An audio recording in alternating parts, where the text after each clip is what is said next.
de prevenir, tratar o prevenir, diagnosticar y tratar todas las enfermedades que tienen que ver con el sistema urinario y con los genitales masculinos, que es como lo obvio, ¿cierto? Como que lo que todos asumen por urología, pero también todo lo que tiene que ver con las enfermedades del retroperitoneo. Entonces, por ejemplo, las masas retroperitoneales también son de nosotros los urólogos. Somos una especialidad eminentemente quirúrgica, es una especialidad médico-quirúrgica, pero somos básicamente cirujanos, ¿ya? Y ojo también con esto, que nosotros vemos hombres y mujeres, porque hay hartas personas que creen que los urólogos ven solo hombres. Pero como somos el especialista del sistema urinario, el sistema urinario tiene ambos sexos, entonces vemos ambos, ¿ok? En general los motivos de consulta de la esfera urológica suelen ser, o varios son, un poco que generan un poquito de pudor. Entonces, quizás específicamente o especialmente en esta especialidad es muy bueno tener buena relación médico-paciente, aunque eso es una base para todo. En el fondo, si ustedes no establecen buenas relaciones médico-paciente, probablemente no van a conseguir llevar los procesos diagnósticos y terapéuticos de la mejor forma. Y como en todas las especialidades, la anamnesis remota es súper importante. O sea, en la medida que ustedes vayan recabando antecedentes según el motivo de consulta, se van a ir orientando en una dirección u otra dependiendo de varios otros antecedentes más remotos. Obviamente en diferentes rangos etarios hay diferentes enfermedades, etcétera. A eso me refiero, ¿ya?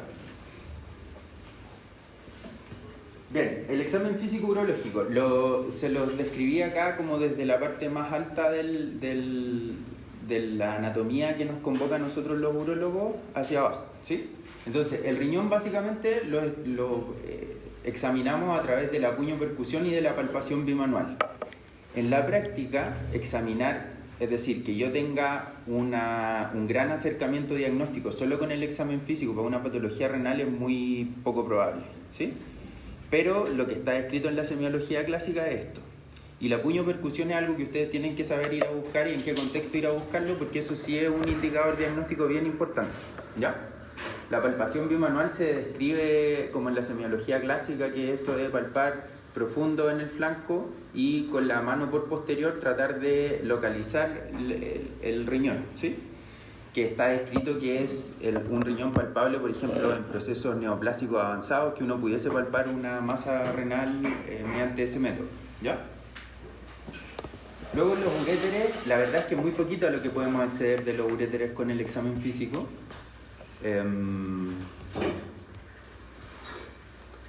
Está descrito clásicamente que en procesos de cólicos renales hay un punto doloroso en los flancos en la palpación profunda, pero salvo aquello es muy ambiguo en verdad.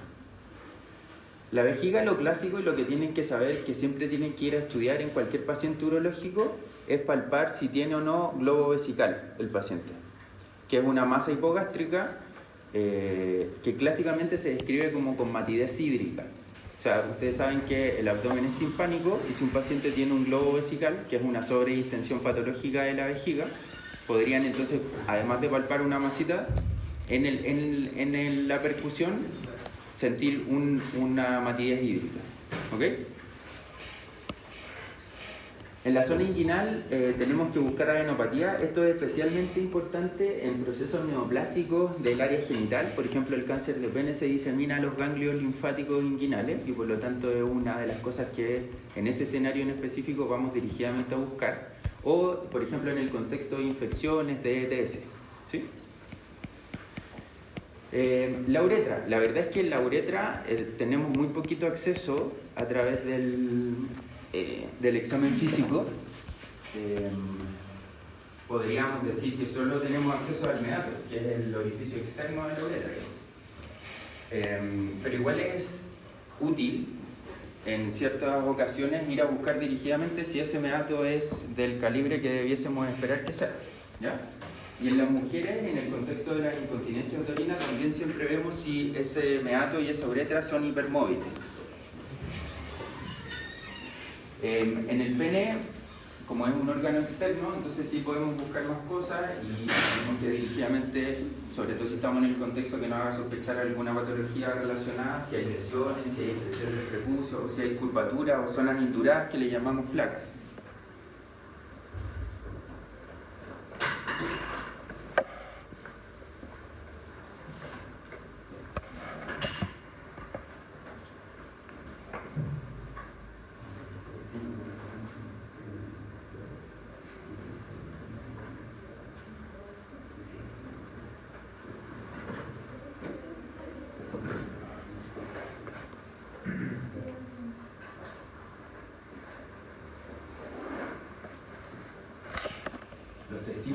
También es como una cosa muy icónica de nuestra especialidad y es algo que en el examen físico tienen que aprender a examinar, ¿sí?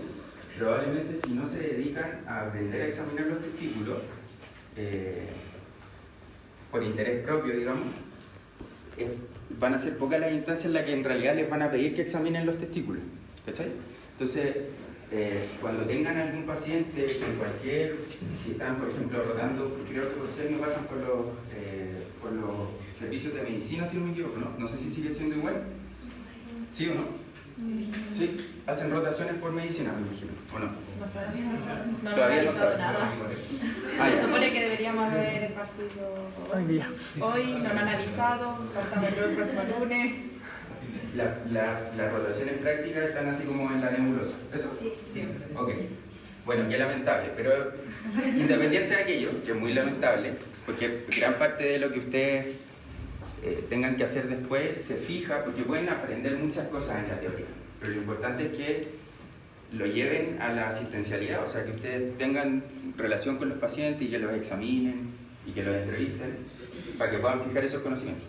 Bueno, mi comentario iba al hecho de que si les toca examinar pacientes y tienen cualquier cosa que se pueda relacionar con los genitales, traten de examinar el testículo, porque si no buscan examinarlo, probablemente va a ser muy difícil que aprendan a examinar bien un testículo. Y es súper importante que examinen bien un testículo. Si les llega después, ustedes son médicos generales, y les llega un paciente con una masa testicular y no supieron bien examinar un testículo, se van a ver ahí medio atrapados en esa situación, ¿ya? En el escroto hay que buscar lesiones básicamente, que es lo que pudiésemos encontrar en el examen físico. Y lo otro que es como lo más icónico de nuestra especialidad, que de hecho toda la gente que dice urólogo, ay, te molestan por el tacto rectal. El tacto rectal también, así como el examen del testículo, también tienen que tratar de ir a buscar hacerlo, porque si no lo practican, probablemente les va a costar harto aprender a palpar o hacer un tacto rectal de forma adecuada, ¿ya?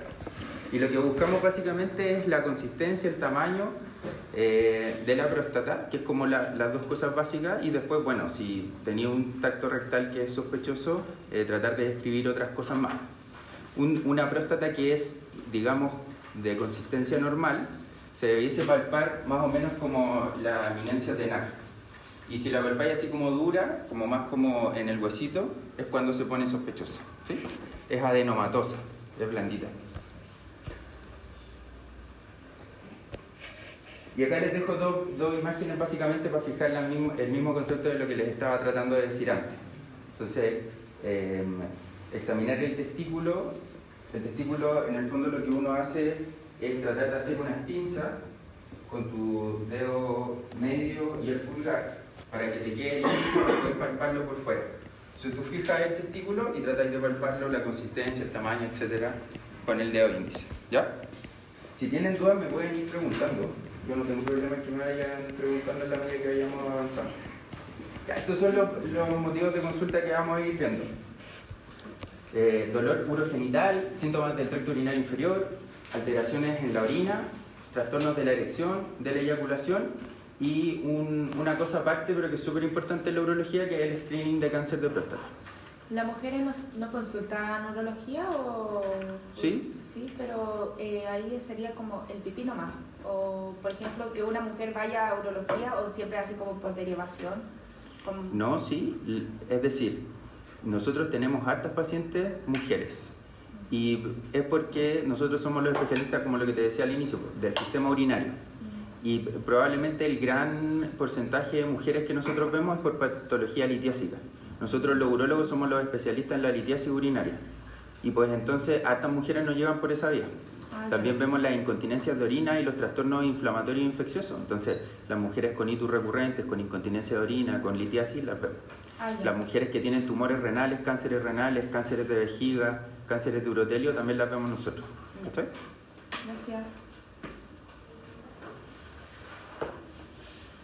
Ok, el dolor urogenital. Lo voy a ir dividiendo como por órganos para poder hacer un esquema mental y que ustedes se puedan ir ordenando. El dolor renal es típico de la pielonefritis, ¿sí? Y es un dolor, como les pongo ahí, descrito al ladito en palabras. Es un dolor insidioso, sordo, constante, más bien moderado. O sea, no es un mega dolor, no es el paciente o la paciente no te llega consultando porque le duele que ha sido el peor dolor de su vida, ¿sí? Se ubica en la fosa lumbar, habitualmente no tiene irradiación. Y lo característico del dolor renal es que tiene puño-percusión positiva. ¿Sí? ¿Vieron la puño-percusión? ¿Cachan lo que es la puño-percusión? ¿Sí? Entonces, golpear la fosa renal y la puño-percusión positiva clásica es que tú haces la maniobra de puño-percusión y al paciente o la paciente le duele tanto que salta en el fondo del dolor. No es como que uno golpee y el paciente te diga, sí, sí me molesta. O sea, una paciente que tiene una piel opuesta así categórica, tú la examinas, está ¿cierto? Sentada en la camilla y le golpeas la fosa renal y el paciente cambia de posición por el dolor que le provoca el examen físico. ¿Sí? Consulta. ¿Puño-percusión se hace a uno de los dos lados? Ambos. Porque tenemos dos unidades renales, entonces tenemos que ¿Podría hablar. haber una coinfección en la otra? Claro, sí. De hecho, la mayoría de las pielonefritis son unilaterales, no bilaterales. La mayoría. Es que no escuché, pero si le dolió en uno, le digo como perdón, lo voy a hacer de nuevo. Sí, sin miedo. Gran parte de nuestros exámenes físicos son molestos para el paciente, sobre todo si estás enfermo. O sea, si tú estás con una apendicitis y te toca la guata, te va a doler. Pero si yo no te toco la guata y no te saco el lumbar, no voy a saber que te Yo digo. se la quiero en una vez. Pero si no tienes hielo de un lado, no deberías tenerlo del otro lado. Y ahora tampoco es que tú hagas sufrir al paciente. O sea, tú lo examinas razonablemente, si al paciente le duele es porque tiene una alteración. No es que tú quieras pegarle. No, es que no. ¿Cachai?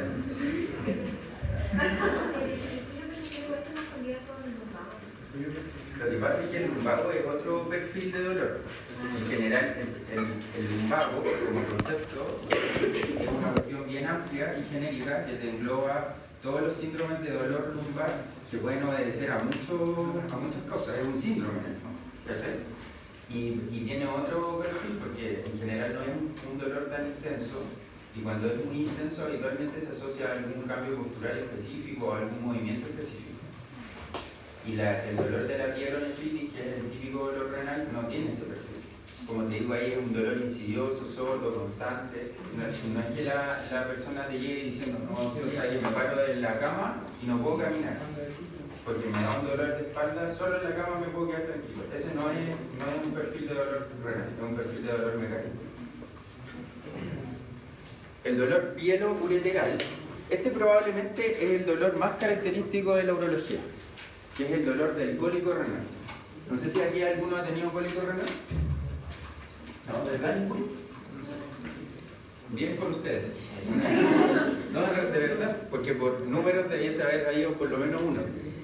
El dolor del cólico renal es un dolor muy intenso. En varios libros de semiología lo describen como el peor dolor de la medicina. Las mujeres que han tenido parto y nos van a ver por cólicos renales nos dicen, no, doctor, fue peor que cuando tuve la guagua. Es muy intenso el dolor. Y eso es lo más característico. Entonces, es un dolor cólico, o sea, tiene este comportamiento cólico que ya lo conocen, ¿no? El comportamiento del dolor cólico, que tiene una meseta y luego un pic de dolor, y luego vuelve a bajar, pero tiene periodos de dolor intenso muy altos. Y es de intensidad máxima, también se presenta en la fosa lumbar, pero a diferencia del dolor renal, habitualmente sí tiene irradiación, y la irradiación es en el trayecto del uréter. ¿Ok? Puede tener puño-percusión positiva, porque igual está todo irritado por dentro, pero no es la misma punio-percusión de la pielonefritis franca. ¿Sí? Y también puede tener el punto doloroso si el cálculo está en una zona que tú pudieses acceder un poquito con la palpación profunda al palpar el ureter. ¿Sí? Este dolor se produce por la sobredistensión de la cápsula pielo-ureteral. Entonces, en el fondo el mecanismo etiopatogénico es que se obstruya la vía urinaria. Esa obstrucción que produce sobredistensión de la cápsula en un territorio que es muy inervado, entonces produce un dolor muy, muy intenso. ¿Ya?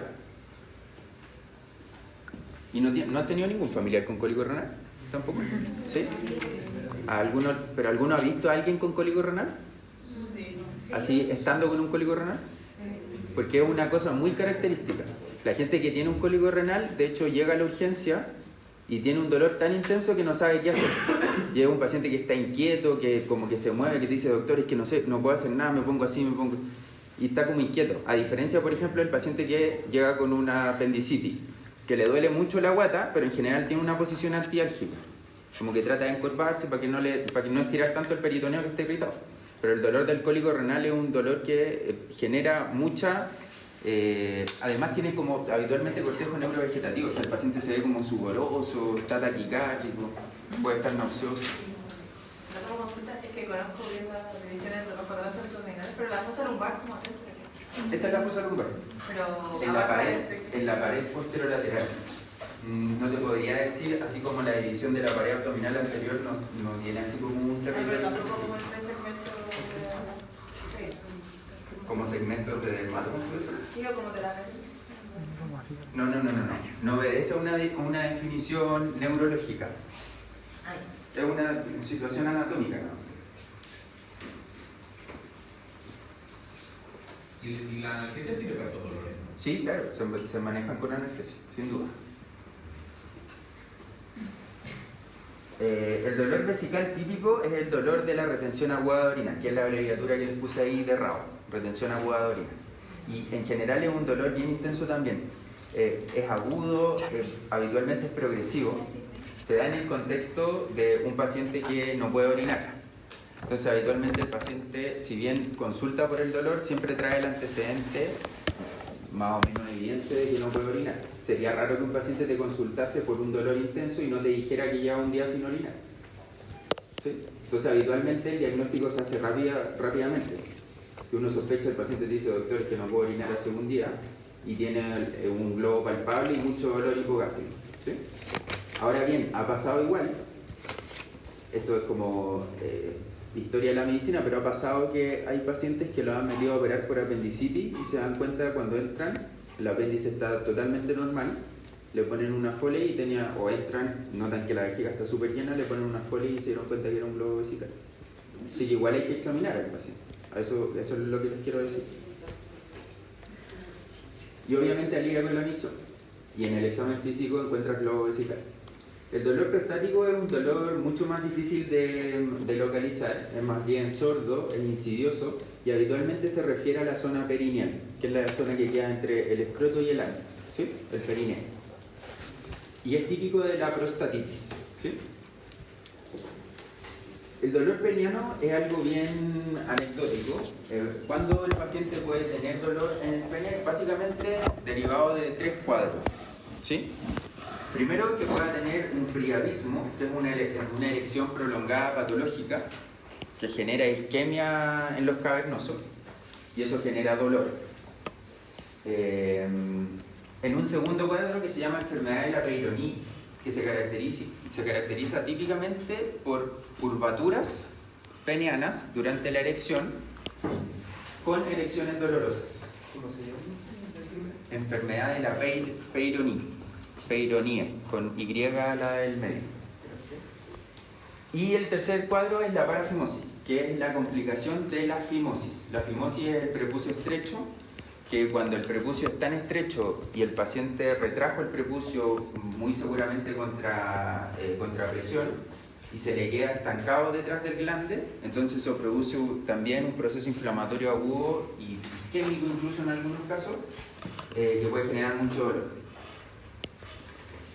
El dolor escrotal o testicular también es algo que yo te diría es como casi un tema aparte dentro de la urología, como el escroto agudo o el testículo agudo. Por lo tanto, ustedes tienen que saber bien identificar los 3 grandes cuadros que generan dolor testicular, que son la torsión testicular, la orquiepididimitis y la hidatiditis. ¿Y por qué? Porque el cuadro de torsión testicular pudiese generar pérdida del testículo. Por lo tanto, hay que saber diagnosticarlo, saber sospecharlo a tiempo para poder operarlo y resolverlo antes de que lleguemos tarde y tengamos que, en vez de destorcer el testículo, tengamos que sacarlo. ¿Ya? Los síntomas del tracto urinario inferior, que se abrevian STUI o LUTS por la abreviatura en inglés, también es algo que es que tienen que sí o sí saber de urología. O sea, si hay algo que ustedes no pueden no saber en semiología urológica, son los síntomas del tracto urinario inferior. ¿Ya? Los síntomas del tracto urinario inferior son básicamente los conceptos semiológicos más técnicos que le damos a las alteraciones de la salida de la orina desde la vejiga, ¿sí? Y como el ciclo miccional, o la forma en la que fisiológicamente funciona la vejiga, a esto me refiero con el ciclo miccional, consta de 2 fases, es una cuestión muy simple, la vejiga se llena y se vacía, y así repetitivamente y consecutivamente, ¿sí? Por lo tanto, lo dividimos según esas 2 fases en síntomas de vaciamiento y síntomas de almacenamiento. O sea, mientras la vejiga se vacía o mientras la vejiga se está llenando. El chorro débil, que es autoexplicativo. Ustedes, si me ponen en una interconsulta chorro débil, está bien dicho, ¿sí? La intermitencia miccional quiere decir el flujo urinario entrecortado. Si me ponen en una interconsulta, paciente masculino de 78 años, consulta por orinar de a pocos, eso está mal dicho. O sea, entonces me tenéis que tener, deberían ustedes saber que eso se llama intermitencia miccional. ¿Ok? Por eso es importante que sepan estos conceptos, porque a esto a veces llega mucho. Los síntomas del tracto urinario inferior en hombres de más de 55 años o de 50 hacia arriba es frecuente. Y acorde va avanzando la edad, es mucho más frecuente. ¿Ya? El pujo miccional es el esfuerzo para poder sacar el chorro de orina, ¿sí? Para poder iniciar y mantener el chorro de orina. En el fondo, el paciente te cuenta que tiene que hacer fuerza para poder orinar. Eso se llama pujo miccional. La latencia miccional se refiere al evento de que el paciente demora en iniciar la micción. Son los típicos pacientes que llegan y te dicen: doctor, ¿sabe que yo cuando tengo que empezar a orinar como que me tengo que concentrar para poder empezar a orinar? Que es un poco parecido a lo que pasa cuando uno tiene que orinar en un lugar que no es como tan cómodo. A uno le da latencia miccional, que tiene que ver con el comportamiento, digamos, social de la orina. Nosotros no andamos orinando en cualquier parte. Entonces, si estás en un lugar que no te es tan cómodo, entonces el ciclo miccional también se inhibe un poquito. Y ahí como que cuesta que salga el chorro de orina, eso es latencia miccional. El chorro en regadera quiere decir también un poco autoexplicativo, pero es el típico paciente que dice que le sale el chorro para todos lados. Hay algunos que es chorro bífido, que claramente identifican 2 chorritos que salen, y otros que salen completamente desordenados. El goteo terminal o el goteo postmiccional, los pacientes que te dicen que se tienen que quedar un rato así como cuando terminan de orinar, porque al final de la orinada les queda goteando, o algunos que, si bien terminan, se limpian o se suben la ropa interior y después se vuelven a mojar, entonces han decidido quedarse un rato más porque saben que van a gotear después de terminar. Entonces, goteo terminal o postmiccional. La disuria es la sensación de ardor o dolor durante la micción, y el tenesmo vesical o tenesmo miccional es la sensación de vaciamiento incompleto de la vejiga. O sea, el paciente o la paciente siente que quiere seguir orinando, pero ya no orina más. Como que queda con la sensación de que quisiera seguir orinando. Y de almacenamiento son la polaquiuria, la nocturia, la urgencia y la incontinencia. La polaquiuria hace referencia al aumento de la frecuencia miccional diurna. O sea, orinar muy seguido. ¿Sí? La nocturia o nicturia es el aumento de la frecuencia miccional nocturna. la urgencia miccional es el deseo miccional imperioso e impostergable. O sea, el paciente te cuenta o la paciente te cuenta que le dan deseo de orinar y no se puede aguantar. O sea, le dan deseo y tiene que ir corriendo al baño. Eso es urgencia miccional. Y bueno, la incontinencia de orina es la pérdida involuntaria de orina. ¿Ok?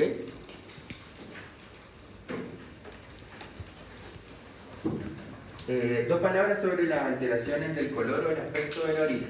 Pudiéramos dividirlas como en 6 grandes grupos. La hematuria, que es la orina con sangre, la piuria, la fecaluria, la quiluria, la coluria y la orina espumosa.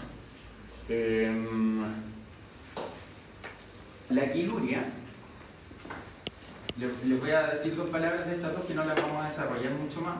La quiluria es la salida de orina con material linfático. En la práctica, lo que orina el paciente es igual al aspecto de la leche. ¿Sí? Es súper extraño, es muy raro, porque es típico de procesos, quizás está descrito como en la medicina antigua, porque había procesos neoplásicos que terminaban invadiendo conductos linfáticos principales, que hacían que se formaran fístulas entre el tracto urinario y los conductos linfáticos, y entonces el sistema linfático literal empezaba a drenar en el sistema urinario, y eso se traducía en quiluria. ¿Ok? Eso ahora se ve muy poquito, pero es bueno que ustedes lo sepan. La coluria, eso lo van a ver más en el contexto de la patología biliar, que es la coloración oscura de la orina, secundaria al aumento de los elementos biliares en sangre, en el fondo, que se ve en la patología biliar. Y la orina espumosa es típico de la enfermedad renal, de la enfermedad renal crónica, de la que nosotros no somos los que más vemos. Esa enfermedad, las enfermedades renales crónicas en general las ven los nefrólogos, que son como los internistas del sistema urinario. Nosotros somos como, comillas, los cirujanos y ellos los internistas. Entonces las cosas que básicamente no se operan no son de nuestra índole. ¿Sí? Y es típico de la proteinuria importante que se ve en las enfermedades renales crónicas. ¿Sí? Pero estas 3 primeras sí que son bien propias de nuestra especialidad de la urología. Respecto a la hematuria, lo primero, antes de cualquier otra cosa, digamos, cuando un paciente les consulta porque piensa que está orinando con sangre, lo primero es descartar que no sea una pseudohematuria. Porque estos 2 alimentos que no son tan infrecuentes producen orinas con tinte rojizo. Y nos ha pasado a todos que hay pacientes que llegan súper asustados de que orinaron con sangre y uno les pregunta si comieron algo de esto los días previos y efectivamente habían comido algo de eso. No lo habían relacionado, claro. Y después tú le decís, bueno, ven a verme si te vuelve a pasar lo mismo, igual le pedí un examen para descartar. Pero habitualmente si tienen este antecedente en los días previos es porque es por eso que les salió la orina con tinte rojizo. ¿Ya? Eso es una pseudohematuria. Concepto importante sobre la hematuria. La hematuria se diagnostica Ok, con esto me lo quedo yo o se lo queda él o la delegada. ¿Tú eres el delegado? Sí. No sé si se anotaron todos. No, se me encanta, ¿no? ¿Se anotaron todos en la lista? Sí. La hematuria se divide en 2 grandes grupos. La microhematuria y la hematuria macro o macroscópica. La microhematuria es la que no se ve al ojo desnudo y la macrohematuria es la que sí se ve al ojo desnudo. ¿Ok? Esa es como la definición clásica. Hay algunos autores que la definen como más de 100 glóbulos rojos por campo también, la macrohematuria. Pero que eso efectivamente tiene en general una correlación entre que ya empiezas a ver la hematuria en la orina. O sea, habitualmente si tú en el examen microscópico tenés más de 100 glóbulos rojos por campo, es porque habitualmente esa orina ya viene teñida roja. No sé si me entienden eso, ¿sí? Pero como esquema mental, macrohematuria es cuando se ve la orina con sangre y micro cuando no se ve. Para diagnosticar la microhematuria, en estricto rigor, solo se hace a través del sedimento de orina, que es el examen microscópico, que nos dice si tiene, aquí yo les puse 5 glóbulos rojos por campo, hay algunos autores que lo definen desde 3, entonces convengamos que es de 3 a 5, ¿ok? Entonces, si tú tenés más de 5 glóbulos rojos por campo, entonces podrías estar dentro del grupo de pacientes con microhematuria. Las tiras reactivas, que son los dipsticks que habitualmente tienen en los servicios de urgencia, que son esos de ahí arribita, que te pueden orientar a que hayan glóbulos rojos en la orina, no son diagnósticos categóricos tampoco. Entonces, si a mí me llega una paciente, por ejemplo, derivada del consultorio, porque consultó en la urgencia, le hicieron un dipstick y le salió como signos de hematuria y no trae nada más, en verdad lo que yo tengo que hacer es pedirle un examen de orina completo para poder saber si efectivamente en el sedimento, en el microscópico, tiene o no microhematuria. ¿Ok? En el análisis físico-químico, que es otra parte del examen de orina, que se lo voy a comentar en una clase aparte que tengo, que son 2 palabras del examen de orina, tampoco es confirmatorio. El físico-químico es como un análisis automatizado por una maquinita. Una maquinita ve elementos de la orina y te dice qué es lo que ella capta que hay. Y el microscópico, que es el que se hace con el sedimento, es un tecnólogo que ve al microscopio la imagen. Entonces, el que manda es el microscópico, ¿ok? Y son de 3 a 5 glóbulos rojos por campo. Esto se describía en la urología, la semiología clásica de la urología, que es como la prueba de los 3 vasos. Esto en la práctica ahora ya ni se usa, pero tomando en cuenta que este es el integrado de semiología, es bueno que sepan que esto antes se hacía. En el fondo es ver en qué momento de la micción está la hematuria, y eso podría orientarte sobre a qué altura del tracto urinario está la causa.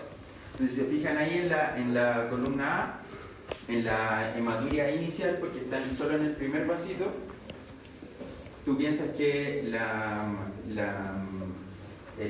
origen de la hematuria puede ser uretroprostático, en la B, que es al final vesical, y cuando es una hematuria completa que se le llamaba, uno piensa que es más bien renal, ¿sí?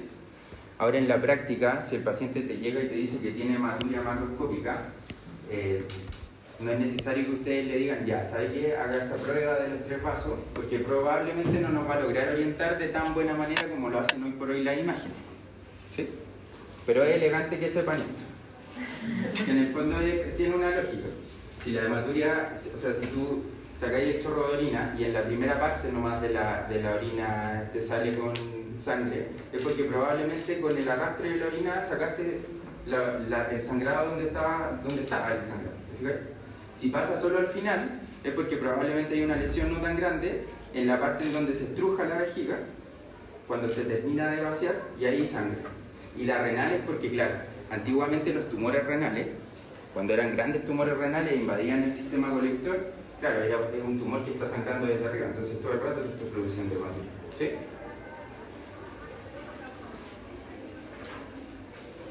La piguria es la orina con aspecto inflamatorio e infeccioso, ¿sí?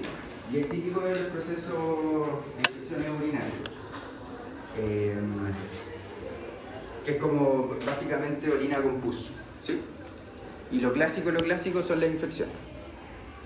Ahora, uno podría tener pigurias en procesos no infecciosos que son solo inflamatorios, pero eso es como hilar muy fino y son cosas menos frecuentes. Entonces, si ustedes tienen un paciente que tiene una orina de este aspecto, lo primero que tenéis que pensar es que está con una infección urinaria.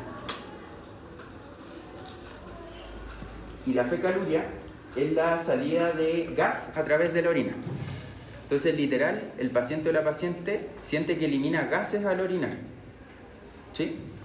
Y eso se produce por una comunicación anormal entre el tracto urinario, que está libre de gas, y algo que tenga gas, que en general es el intestino. O sea, habitualmente en el contexto de fístulas vésico-enterales, ¿sí?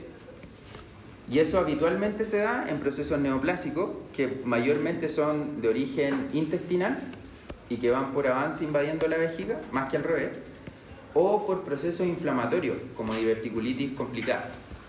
No sé si les ha tocado ver o hablar algo de la diverticulitis, pero las diverticulitis pudiesen, según su severidad, terminar generando abscesos que se pueden fistulizar con los órganos cercanos, los órganos adyacentes. ¿Ya? Consulta. En la fecaluria no es que la orina entonces salga así como con un color más oscuro y como que tenga poco, es solamente gas. Sí, no, tenías tú toda la razón. Fecaluria es salida de contenido intestinal con la igual, orina. Sí. ya. Y lo que yo les hablé es neumaturia. Habitualmente la fecaluria y la neumaturia se presentan juntos. ¿Me escucharon todos? ¿Que me equivoqué en lo que les dije? Fecaluria es, como les dice su compañera, la salida del contenido intestinal, que claro, es en general una orina de mal olor, con restos de sedimentoso, y la neumaturia es la salida de gas con la orina. Y como habitualmente obedecen a la misma causa, están en general, se dan concomitantemente. Entonces, habitualmente cuando el paciente te dice que tiene neumaturia, ¿qué es lo que más les llama la atención? En general a los pacientes les llama más la atención eliminar gases que eliminar un contenido muy feo con la orina, porque asumen que es un poco más normal en el fondo, o tomaron muy poca agua, o están comiendo mal, le dan mejores explicaciones. Pero eliminar gases, imagínate estar orinando y literal estar eliminando gases mientras orinas, es súper raro. Pues. Entonces eso, en general, eso el paciente lo hace consultar rápidamente. ¿Ya? ¿Cómo saben por qué suena? Sí, pues, literal que hace feo mientras orinas. No, de verdad. De hecho, los pacientes te dicen, sí, doctor, como que al principio no sabía si me estaba tirando peo o no, pero me está no, estoy orinando. Literal. Y hay otros procesos, uno pudiese tener neumaturia, uno pudiese ver neumaturia en pacientes que, sin tener una comunicación anormal con el intestino, tienen infecciones por microorganismos creadores de aire, por anaerobio. Por eso es más raro, ¿eh? Pero también pudiese ser una causa rara. ¿Ya? Pero el concepto, disculpa que te interrumpa, pero el concepto es, si ustedes ven fecaluria, neumaturia, lo primero que tienen que pensar es en una fístula que conecta anormalmente el tracto urinario con el tracto intestinal. ¿Sí? Tiempo. Esta gente casi siempre están dentro de una infección de la... Sí, habitualmente está en contexto de infecciones recurrentes. Trastornos de la erección y de la eyaculación, 2 palabras nada más. De la erección es básicamente tener muy mala erección o tener mucha erección. La muy mala erección es un tema aparte de la urología, que es la disfunción eréctil. Y la mucha erección también es un tema aparte de la urología, que es el priapismo. Y el priapismo es una erección mantenida, prolongada y dolorosa, por más de 4 horas. Y es una cuestión grave, ¿eh? Así que si a alguno le pasa o a algún amigo le pregunta, oye, ¿sabéis que tengo una erección? Yo, no sé, por 3 horas así y me molesta, me incomoda, tenéis que decirle o ustedes tienen que ir a la urgencia, porque eso es muy grave. Yo sé que suena chistoso, pero en verdad es muy grave, así que tienen que... Es importante que ustedes como médicos generales sepan que eso es importante de mandar a la urgencia, porque muchos pacientes con priapismo nos llegan muy tarde, porque consultaron primero así como en el SAPU, le dijeron no, si se le va a pasar, y al final cuando llegan después con nosotros, después de, no sé, un día de erección, nosotros es muy poco lo que les podemos ofrecer. Y los manejos quirúrgicos tienen muchas secuelas, los pacientes en general quedan con disfunción eréctil. El priapismo, mira, el mecanismo es como que se pierde la regulación del mecanismo de la erección y no tenéis de tumescencia. Pero las causas específicas son bien variadas.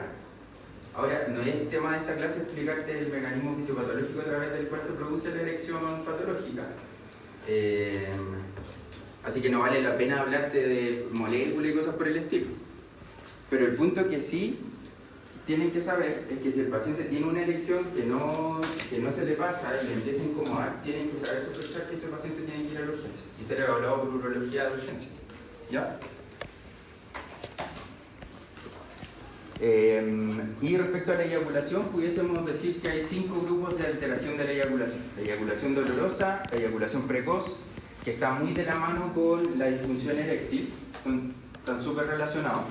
La hemospermia o hematospermia, que es el eyaculado con sangre. La aneyaculación, que son los pacientes que te dicen que nunca acaban, en verdad tienen relación sexual y no eyaculan. Y la eyaculación retrógrada. 2 palabras de cada uno. En general, la eyaculación dolorosa se da en el contexto de patologías inflamatorias infecciosas prostáticas. Tienen digamos, un método de estudio específico. En general uno los maneja según la sospecha diagnóstica. Son difíciles de manejar, ¿eh? Porque habitualmente están inflamaciones, infecciones, son difíciles de erradicar. Se relaciona mucho con la hematospermia. La diferencia es que al paciente en general el sangrado en la hematospermia por sí misma no le preocupa tanto, a diferencia de la eyaculación dolorosa, porque genera una predisposición en el fondo. Cada vez que el paciente, si sabe el paciente que cada vez que va a eyacular le va a incomodar, eso impacta mucho en su calidad de vida. La aneyaculación probablemente es un trastorno muy complejo de tratar. Los pacientes tienen muy poca alternativa farmacológica y en verdad les repercute mucho en su calidad de la esfera sexual a estos pacientes. Básicamente no pueden eyacular. La eyaculación precoz es un tema aparte, así como la disfunción eréctil, y la eyaculación retrógrada es básicamente que los pacientes te dicen que no eyaculan, o sea que les sale muy poquito semen, pero que habitualmente está en el contexto de pacientes con patología prostática tratada. Entonces, esto es porque en el fondo para nosotros poder hacer, partiendo de la base que los pacientes con una patología prostática vacían mal la vejiga, nosotros le damos un medicamento para poder dilatar la zona en que la próstata está tapando ese conducto por donde la vejiga se vacía, y ese cambio de presión hace que, en vez de que cuando tienen la emisión del semen durante la fase preorgasmo, hace que ese semen que se debería contener ahí a alta presión se vaya un poco hacia la vejiga en vez de irse todo hacia la punta del pene. Y eso se produce por unos cambios de presión en el cuello de la vejiga. O sea, en el fondo, durante el tratamiento de hiperplasia prostática tratamos de disminuir la resistencia en el cuello de la vejiga para que la orina pueda fluir mejor, la vejiga se vacía mejor, pero eso trae como repercusión que ese cuello entreabierto durante la fase de eyaculación filtra un poco de semen hacia la vejiga. Eso no produce nada, no produce inflamación, infección, cáncer, tumor, nada. El paciente después, cuando orina, elimina ese semen que se le devolvió a la vejiga. Y lo último, el screening en cáncer de próstata o tamizaje, que son los métodos. ¿Ustedes han escuchado el concepto de screening o tamizaje antes? ¿Sí? ¿Entienden de qué les estoy hablando? ¿Sí? Ya. Mira, lo más importante en este contexto del screening de cáncer de próstata, lo más importante es educar al paciente. Y esta es como una pincelada, ¿cierto? De esto uno podría hacer una clase completa, pero en el fondo ustedes están recién en semi. Yo les diría que lo que tienen que llevarse como esquema mental es un poco esto que yo les digo acá. Lo primero es educar al paciente. ¿Y en qué educarlo? En que más o menos este es el esquema de screening que debiesen seguir. En los pacientes que tienen menos de 40 años, habitualmente no le vamos a hacer tamizaje de cáncer de próstata. Entre los 40 y los 54, habitualmente a los pacientes que tienen factores de riesgo. Los factores de riesgo más comunes en Chile es tener un hermano o un papá con cáncer de próstata. Y eso básicamente. O sea, si tú le preguntas al paciente, ¿usted tiene algún hermano o su papá con cáncer de próstata?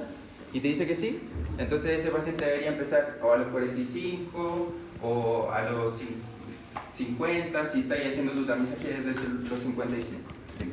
¿No cuenta como factor de riesgo, por ejemplo, pacientes que han sufrido, por ejemplo, de prostatitis? No, los procesos inflamatorios de la próstata no son factores de riesgo para el cáncer de próstata. Los únicos factores de riesgo son el antecedente familiar.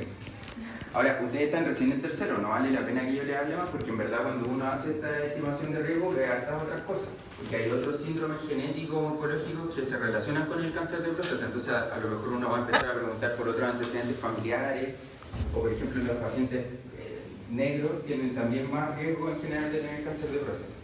Son los afroamericanos, por ejemplo, que muchas de nuestras guías salen de los gringos, ellos también a los afroamericanos le hacen screening de cáncer de próstata desde antes. Entonces después ya, entre los 55 y los 70 o 75, en teoría todos se debiesen chequear. Y ya después de los 70 o 75, en verdad uno debiese no hacer screening o tamizaje de cáncer de próstata, salvo que ese paciente tenga una muy buena edad biológica, o sea que tenga una sobrevida muy buena. Porque si ese paciente tú estimas que ya no va a vivir más de 10 años, es muy poco probable que tu screening, tu acto o tu intención activa de ir a diagnosticar un cáncer se justifique o que valga la pena, porque teniendo las cosas en la balanza en verdad se justifique hacerlo. ¿Sí? Y el método en general es con antígeno y tacto rectal. Entonces uno podría orientar, Entonces uno podría orientar digamos, a qué paciente hacerle el tacto y a cuáles no, porque ese es como el gran pero de los pacientes cuando se quieren chequear la próstata. Ya la mayoría de los pacientes no les gusta ir al urólogo porque no quieren que le hagan el tacto rectal. Entonces, lo que uno podría, digamos, más o menos coordinar la cosa, si uno quisiera hacer el chequeo en un paciente con un antígeno que está muy bueno, bajo 1, uno podría espaciar los chequeos prostáticos cada 2, cada 4, hasta cada 8 años según alguna literatura europea. Porque en el fondo se ha visto que estos pacientes con estos valores de antígeno prostático tienen tan bajo riesgo de desarrollar una neoplasia que durante este tiempo todavía tenía un margen de seguridad. Si el paciente está entre 1 y 3, siempre cada 1 año. ¿Sí? Y si el paciente tiene un antígeno de más de 3 o más de 4, uno siempre piensa en seguir el estudio como sospecha de cáncer de próstata. Yo aquí les puse más de 3 evaluar biopsia. Esto es solo un esquema mental. Después ustedes cuando vayan avanzando en el pregrado se van a dar cuenta que eso es simplificar mucho el esquema. Pero ese es como el concepto, para que lo tengan así como esquema mental. ¿Ya? Me iba a preguntar algo. Hay scores de evaluación de sobrevida, pero en general, por ejemplo, nosotros en Chile tenemos una sobrevida una esperanza de vida que está en torno como a los 82 años. Entonces tú podrías así, a simple vista, un paciente que ya tiene más de 62 no debiese vivir más de 10 años. ¿Cachai? Así como siendo purista. Pero por eso le hacía alusión, yo tengo pacientes que tienen 84 años y están máquinas. ¿Cachai? Salen a correr, juegan tenis. Entonces, si a los 80 años estáis así, obviamente ese paciente es lo mismo que el otro paciente que tiene 80 y que tiene una insuficiencia cardíaca descompensada porque tuvo un infarto o 3 infartos los 5 años previos. ¿Sí? Entonces hay que adecuarlo al contexto. Pero hay scores que tú metís una calculadora en internet y te van pidiendo datos. Y en general te preguntan por factores de riesgo cardiovascular. Impacta mucho en la sobrevida todo lo cardiovascular, los infartos, los accidentes vasculares, la diabetes descompensada, la enfermedad arterial periférica, etc. ¿Ya tienen alguna duda? Porque parece que esa era la última vez. Sí. ¿Tienen alguna duda? Consulta. La Bianca y la Canela. ¿Pasamos al tiro a la siguiente?